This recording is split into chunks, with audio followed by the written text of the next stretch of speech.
जानता हूं महादेवी, क्षति पहुंचाने वाले को दंड देना तो बहुत सरल है, पर उसे क्षमा करना बहुत कठिन। और जो क्षति पहुंचाने वाले को क्षमा कर सकता है वो तो पूजनीय है। कमल नयन, उत्सव वो है जो आत्मा को शांति दे, जो सारे नगर का जीवन अस्त व्यस्त कर दे, जिसमें मदिरा पीकर सब अपनी सुध-बुध खो बैठे, वो उत्सव नहीं, कोरा हुड़दंग है।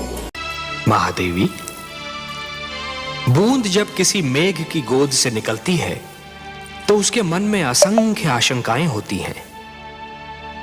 सोचती है कि उसका अंत क्या होगा। क्या वो किसी मरुस्थल की सुलगती रेत पर गिरेगी और सूख जाएगी, या किसी सुलगते अंगारे पर गिरेगी और भस्म हो जाएगी, या फिर किसी कांटे पर गिरेगी और उसका शरीर छलनी हो जाएगा। क्या होगा उसका अंत?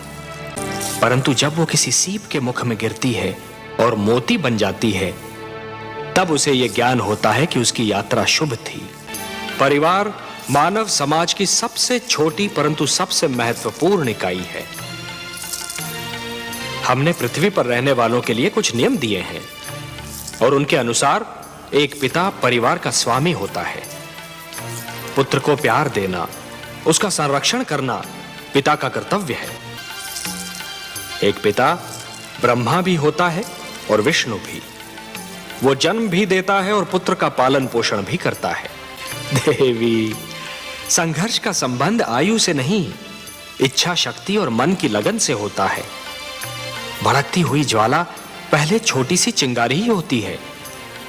माना कि ध्रुव सर्वस्व त्याग कर मेरा दर्शनाभिलाषी है देवी, परंतु जो मेरे साधारण भक्त हैं उनका भी तो मुझ पर अधिकार है। आप तो जानती हैं देवी कि जो भी सच्चे मन से मुझे पुकारे मैं उसी का हो जाता हूं। तो फिर यह कैसे संभव है देवी कि मैं अपने असंख्य भक्तों को भूलकर केवल एक बालक को कृतार्थ करूं? देवी, सूर्य अपना प्रकाश बांटते समय राजा के महल और दीन की कुटिया में अंतर नहीं करता। वर्षा का बादल मधुवन पर बरसता है तो मरुस्थल की प्यास भी बुझाता है।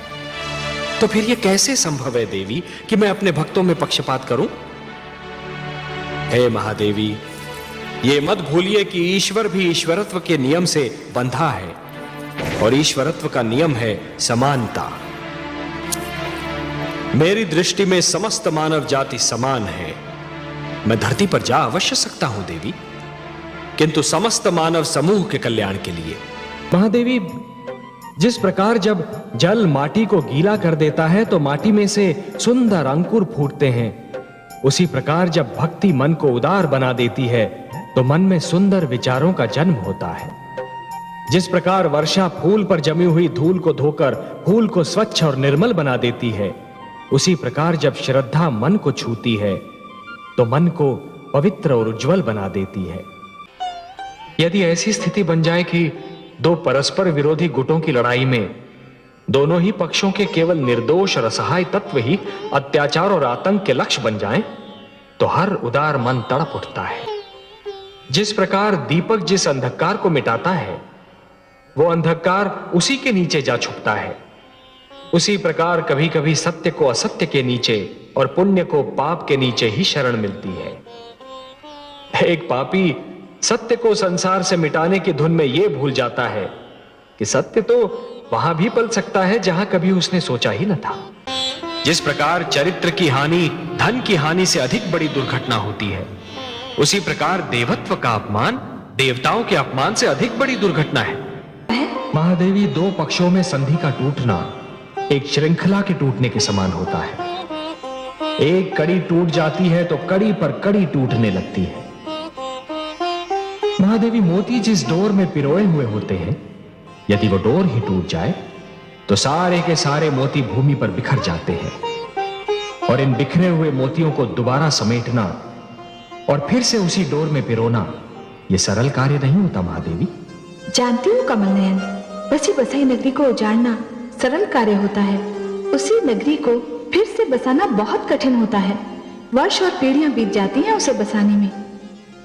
सत्य कहा महादेवी, समझौते का तोड़ना सदैव शत्रुता को जन्म देता है और शत्रुता एक ऐसा विषैला पौधा है जिस पर केवल द्वेष के पुष्प और संदेह के कांटे ही उगते हैं, और ये द्वेष और संदेह कई पीढ़ियों तक अपना रंग दिखाते रहते हैं। पर ये जान लीजिए कि सृष्टि की हर वस्तु किसी न किसी सीमा में बंधी हुई है। इच्छा हो, ईर्ष्या हो, क्रोध हो, कोई भी भावना हो, उसकी अपनी सीमा होती है, और जब वो भावना अपनी ही सीमा को लांघकर परे चली जाती है तो स्वयं अपने लिए ही हानिकारक सिद्ध हो जाती है। जिस प्रकार दीपक जिस अंधकार को मिटाता है, वो अंधकार उसी के नीचे जा छुपता है, उसी प्रकार कभी कभी सत्य को असत्य के नीचे और पुण्य को पाप के नीचे ही शरण मिलती है। एक पापी सत्य को संसार से मिटाने की धुन में यह भूल जाता है कि सत्य तो वहां भी पल सकता है जहां कभी उसने सोचा ही न था। जिस प्रकार वर्षा फूल पर जमी हुई धूल को धोकर फूल को स्वच्छ और निर्मल बना देती है, उसी प्रकार जब श्रद्धा मन को छूती है तो मन को पवित्र और उज्जवल बना देती है। यदि ऐसी स्थिति बन जाए कि दो परस्पर विरोधी गुटों की लड़ाई में दोनों ही पक्षों के केवल निर्दोष और असहाय तत्व ही अत्याचार और आतंक के लक्ष्य बन जाएं, तो हर उदार मन तड़प उठता है। जिस प्रकार चरित्र की हानि धन की हानि से अधिक बड़ी दुर्घटना होती है, उसी प्रकार देवत्व का अपमान देवताओं के अपमान से अधिक बड़ी दुर्घटना है। महादेवी, दो पक्षों में संधि का टूटना एक श्रृंखला के टूटने के समान होता है।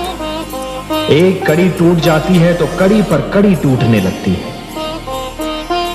महादेवी, मोती जिस डोर में पिरोए हुए होते हैं, यदि वो डोर ही टूट जाए तो सारे के सारे मोती भूमि पर बिखर जाते हैं, और इन बिखरे हुए मोतियों को दोबारा समेटना और फिर से उसी डोर में पिरोना यह सरल कार्य नहीं होता। महादेवी, जानती हूँ कमल नयन, बसी बसाई नगरी को उजाड़ना सरल कार्य होता है, उसी नगरी को फिर से बसाना बहुत कठिन होता है।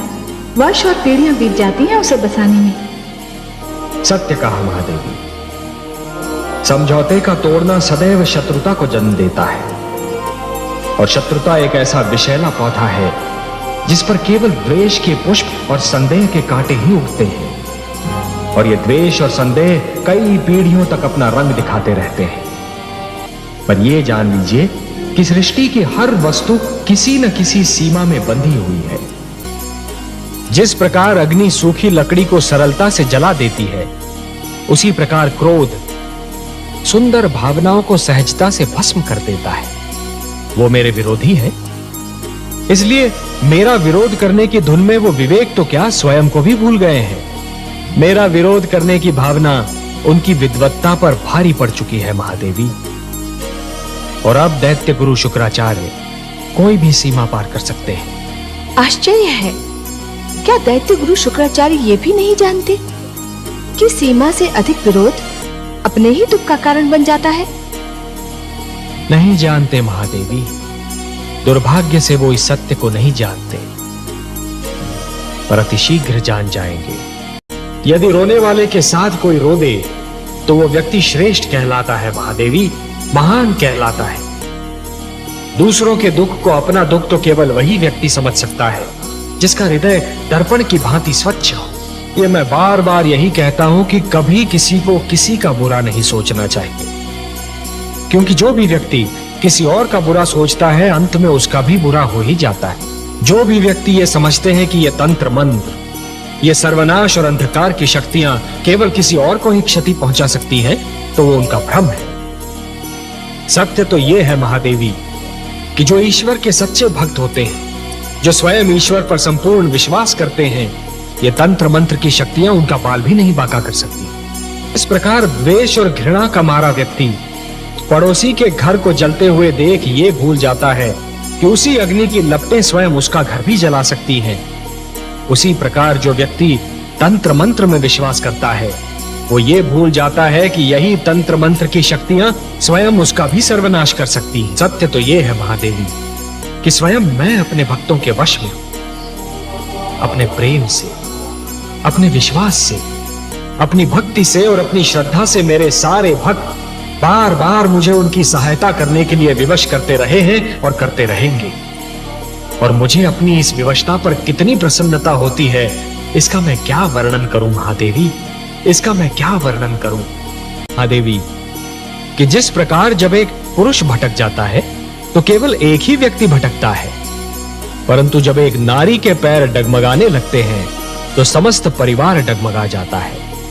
उसी प्रकार जब एक शिष्य भटकता है तो केवल एक ही छात्र भटक जाता है, परंतु जब एक गुरु भटक जाता है महादेवी, तो समस्त छात्र समाज भटक जाता है। महादेवी, जो मृत्यु से डरते हैं वो जीवन जीने के लिए सिद्धांतहीन समझौते करने लगते हैं, और ऐसा सिद्धांतहीन जीवन मृत्यु से भी बुरा होता है महादेवी। इतिहास साक्षी है कि जीतते तो वही हैं जो मृत्यु के भय पर विजय पा लेते हैं, और सिद्धांतहीन जीवन जीने वाले तो कायर होते हैं महादेवी। आपने सत्य कहा कमल नयन। मृत्यु से क्या भयभीत होना, वो तो एक दिन आकर ही रहेगी, किंतु मृत्यु के भय से जीवन का सुख चैन खोना मूर्खता है। जिस प्रकार अग्नि सूखी लकड़ी को सरलता से जला देती है, उसी प्रकार क्रोध सुंदर भावनाओं को सहजता से भस्म कर देता है। वो मेरे विरोधी है, इसलिए मेरा विरोध करने की धुन में वो विवेक तो क्या स्वयं को भी भूल गए हैं। मेरा विरोध करने की भावना उनकी विद्वत्ता पर भारी पड़ चुकी है महादेवी, और अब दैत्य गुरु शुक्राचार्य कोई भी सीमा पार कर सकते हैं। आश्चर्य है, क्या दैत्य गुरु शुक्राचार्य ये भी नहीं जानते कि सीमा से अधिक विरोध अपने ही दुख का कारण बन जाता है? नहीं जानते महादेवी, दुर्भाग्य से वो इस सत्य को नहीं जानते, पर अतिशीघ्र जान जाएंगे। जिस प्रकार चरित्र की हानि धन की हानि से अधिक बड़ी दुर्घटना होती है, उसी प्रकार देवत्व का अपमान देवताओं के अपमान से अधिक बड़ी दुर्घटना है। महादेवी, दो पक्षों में संधि का टूटना एक श्रृंखला के टूटने के समान होता है। एक कड़ी टूट जाती है तो कड़ी पर कड़ी टूटने लगती है। महादेवी, मोती जिस डोर में पिरोए हुए होते हैं, यदि वो डोर ही टूट जाए तो सारे के सारे मोती भूमि पर बिखर जाते हैं, और इन बिखरे हुए मोतियों को दोबारा समेटना और फिर से उसी डोर में पिरोना ये सरल कार्य नहीं होता महादेवी। जानती हूँ कमल नयन, बसी बसाई नगरी को उजाड़ना सरल कार्य होता है, उसी नगरी को फिर से बसाना बहुत कठिन होता है। वर्ष और पीढ़ियां बीत जाती हैं उसे बसाने में। सत्य कहा महादेवी, समझौते का तोड़ना सदैव शत्रुता को जन्म देता है, और शत्रुता एक ऐसा विषैला पौधा है जिस पर केवल द्वेष के पुष्प और संदेह के कांटे ही उगते हैं, और ये द्वेष और संदेह कई पीढ़ियों तक अपना रंग दिखाते रहते हैं। पर ये जान लीजिए कि सृष्टि की हर वस्तु किसी न किसी सीमा में बंधी हुई है। इच्छा हो, ईर्ष्या हो, क्रोध हो, कोई भी भावना हो, उसकी अपनी सीमा होती है, और जब वो भावना अपनी ही सीमा को लांघकर परे चली जाती है तो स्वयं अपने लिए ही हानिकारक सिद्ध हो जाती है। ये प्रेम, ये स्नेह और एक दूसरे का आदर करने की ये भावना ही मानव जाति को संस्कृति देगी, सभ्यता देगी, उसे उत्थान का मार्ग दिखाएगी। ये भावनाएं और इनको प्रदर्शित करने की शक्ति केवल मानव जाति को मिली है। यदि मानव ने इन भावनाओं की रक्षा की तो ये भावनाएं उसे जीवन की प्रेरणा देंगी, उन्नति की शक्ति देंगी, उसे शांति का मार्ग दिखाएंगी। और यदि मानव ने इन भावनाओं को त्याग दिया तो वो पशु और पिशाच के स्तर से भी नीचे जा गिरेगा। कि यदि चित्रकार के बनाए चित्र को कोई बिगाड़ दे तो क्या उसे तनिक भी चिंता नहीं होगी? यदि कोई चित्रकार अपना चित्र किसी को उपहार में दे दे तो उस चित्र को संभालना उपहार पाने वाले का कर्तव्य है। जो हो रहा है, हो सकता है वो वही हो जो स्वयं विधाता ने लिखा हो और अपना लिखा तो स्वयं विधाता भी नहीं मिटा सकते ना। हे महादेवी, हो सकता है कि ये मानव की परीक्षा हो, उसके कर्मों की परीक्षा हो। तो आप क्या चाहती थी कि हम केवल दिन बनाते और रात्रि न बनाते? फिर मानव को अंधेरे उजाले का अंतर कैसे जान पड़ता? विष न होता तो अमृत की महत्ता कैसे जानी जाती? पुष्प के साथ कांटे न होते तो पुष्प के सौंदर्य को कौन जान सकता? पतझड़ न आती तो वसंत ऋतु इतनी सुहानी कैसे लगती? हमने मानव को बनाया है देवी, मानव इतिहास को बनाने का कार्य हमने अपने हाथों में नहीं रखा, वो तो उसी पर छोड़ दिया है। अभी तो उसे अपनी शक्ति का आभास हुआ है, इसी से उसे न्याय अन्याय, सत्य असत्य, धर्म अधर्म और पाप और पुण्य की जानकारी भी होगी। हमने बुद्धि दी है मानव को, विवेक दिया है उसे। यदि असत्य और अधर्म अपनी सीमा को पार कर गए, यदि धर्म की हानि होने लगी, तो हम स्वयं धरती पर जाएंगे। हम वचनबद्ध हैं। जीवन का तो वास्तविक उद्देश्य ही है कि ईश्वर के प्रेम में अहम को भूल जाना, क्योंकि ईश्वर से प्रेम हर प्रेम का स्रोत होता है। में ईश्वर के अस्तित्व के अतिरिक्त बाकी सब कुछ माया है। मोह माया में फंसना अर्थात अपने जीवन के लक्ष्य को भूलने के समान है। और जीवन का तो यही लक्ष्य है महादेवी, कि अपने भीतर छिपी हुई ईश्वरी शक्ति को ढूंढकर बाहर निकालना। जिस प्रकार मरुस्थल की रेत दूर से जल के समान चमकती है, परंतु निकट जाकर ही यह ज्ञात होता है कि वो तो सूखी रेत है, जल नहीं। उसी प्रकार हर मोह निकट से केवल एक भ्रम सिद्ध होता है महादेवी। अपने भीतर छिपे हुए ईश्वर को ढूंढना। मोह तो भ्रमित करता है महादेवी और फिर भटकाता है। फिर वो मोह चाहे धन का हो या संतान का। ईश्वर से प्रेम ही जीवन के उद्धार का कारण होता है। संतोत्सव में होलिका को जलाकर पाप का अंत करने की एक परंपरा बन जाएगी। पाप की होली जलाई जाएगी और यह उत्सव मनाया जाएगा रंग खेलकर, गुलाल उड़ाकर। महादेवी, जिसके मन में खोट नहीं होती वो स्वयं को भी सच्चा समझता है और दूसरों को भी। इतिहास रचा ही इसलिए जाता है महादेवी कि आने वाली पीढ़ियां ये देख सकें कि उनके पहले की पीढ़ियों ने क्या भूल की और वो उस भूल को ना दोहराएं। यदि दोहराती हैं तो दंड पाती हैं, दुख झेलती हैं। क्षति पहुंचाने वाले को दंड देना तो बहुत सरल है, पर उसे क्षमा करना बहुत कठिन। और जो क्षति पहुंचाने वाले को क्षमा कर सकता है वो तो पूजनीय है। महादेवी, कि जिस प्रकार जब एक पुरुष भटक जाता है तो केवल एक ही व्यक्ति भटकता है, परंतु जब एक नारी के पैर डगमगाने लगते हैं तो समस्त परिवार डगमगा जाता है। उसी प्रकार जब एक शिष्य भटकता है तो केवल एक ही छात्र भटक जाता है, परंतु जब एक गुरु भटक जाता है महादेवी, तो समस्त छात्र समाज भटक जाता है। महादेवी, जो मृत्यु से डरते हैं वो जीवन जीने के लिए सिद्धांतहीन समझौते करने लगते हैं, और ऐसा सिद्धांतहीन जीवन मृत्यु से भी बुरा होता है महादेवी। इतिहास साक्षी है कि जीतते तो वही हैं जो मृत्यु के भय पर विजय पा लेते हैं, और सिद्धांतहीन जीवन जीने वाले तो कायर होते हैं महादेवी। आपने सत्य कहा कमल नयन। मृत्यु से क्या भयभीत होना, वो तो एक दिन आकर ही रहेगी। किंतु मृत्यु के भय से जीवन का सुख चैन खोना मूर्खता है। जिस प्रकार अग्नि सूखी लकड़ी को सरलता से जला देती है, उसी प्रकार क्रोध सुंदर भावनाओं को सहजता से भस्म कर देता है। वो मेरे विरोधी है, इसलिए मेरा विरोध करने की धुन में वो विवेक तो क्या स्वयं को भी भूल गए हैं। मेरा विरोध करने की भावना उनकी विद्वत्ता पर भारी पड़ चुकी है महादेवी।